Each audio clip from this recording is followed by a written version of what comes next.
We guard presents कौन जीत रहा है, को पावर्ड बाय सेंसोडाइन एंड विमल। बोलो जुबां केसरी।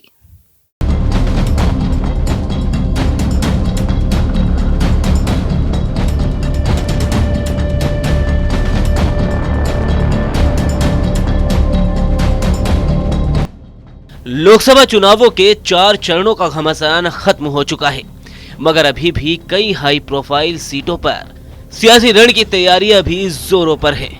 तभी रायबरेली में राहुल गांधी की जीत पक्की करने के लिए कोई कोर कसर नहीं छोड़ी जा रही, तो वहीं दूसरी तरफ पीएम मोदी ने भी शक्ति प्रदर्शन करते हुए अपना नामांकन दाखिल कर दिया है। पीएम मोदी के साथ कई राज्यों के मुख्यमंत्री और एनडीए के दिग्गज नेता बनारस में इस दौरान मौजूद रहे। आज माननीय प्रधानमंत्री जी ने मां गंगा के पूजन करके, कल भगवान विश्वनाथ का पूजन करके आज अपना पर्चा दाखिल कर दिया है। निश्चित रूप से ये बहुत बड़ा आज का दिन है, जहां बनारस के लोगों के लिए भी और देशवासियों के लिए भी कि माननीय प्रधानमंत्री मोदी जी के नेतृत्व में 400 पार का जो संकल्प है वो केवल नारा नहीं है, वो संकल्प है। वो संकल्प बीजेपी अपने 400 पार के नारे के साथ ये संदेश देने की कोशिश कर रही है कि उनसे बेहतर लोगों के पास कोई दूसरा विकल्प नहीं है। तो वहीं दूसरी तरफ यूपी में इंडिया गठबंधन की अगुवाई कर रही समाजवादी पार्टी के मुखिया अखिलेश यादव कह रहे हैं कि एनडीए को 140 सीटों पर ही थाम देंगे।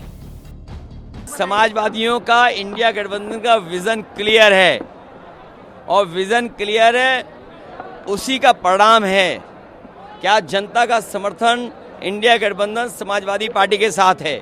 जो लोग मनमर्जी हैं, जो अपनी बात मन की बात कह रहे हैं, उसको इस बार जनता, जो भारतीय जनता पार्टी गैंग है, उसको 140 करोड़ की जनता 140 सीटों पर रोक देगी।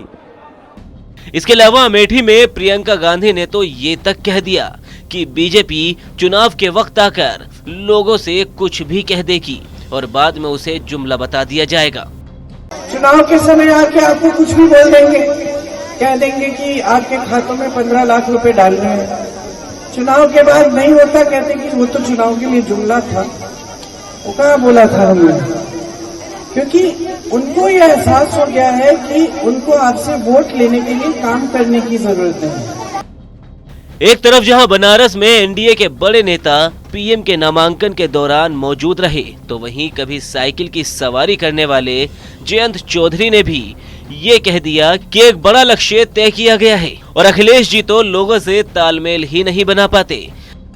नहीं, देखिए, एक लक्ष्य होना चाहिए, एक बड़ा लक्ष्य हम सब के लिए तय किया गया है और ख़ास तौर से देश के जो पूर्वी क्षेत्र हैं और दक्षिण भारत में जहां आपको हम लोग नहीं समझ पा रहे हैं, अप्रत्याशित नतीजे आएंगे। एक तुलना हो रही है कि राहुल गांधी का जब नामांकन हुआ था तो उनके सहयोगी दल, आपके तो पुराने दोस्त अखिलेश, ये लोग भी नहीं दिखे थे, और आज जब मोदी जी आए हैं तो प्रॉब्लम वही है, वो पूछते नहीं है लोगों से, तालमेल नहीं बना पाते हैं।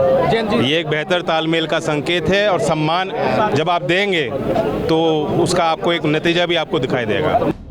हालांकि बीजेपी चुनाव की शुरुआत से ही 400 पार के लक्ष्य को साधने की जुगत में लगी हुई है, क्योंकि एक तरफ जहां विपक्ष बीजेपी को 140 सीटों पर ही रोकने का दावा कर रहा है, तो वहीं दूसरी तरफ बनारस में एनडीए भी अपना शक्ति प्रदर्शन दिखाकर विपक्ष पर हावी होने की कोशिश कर रहा है। वी गार्ड प्रेजेंट्स कौन जीत रहा है, को पावर्ड बाय सेंसोडाइन एंड विमल। बोलो जुबां केसरी।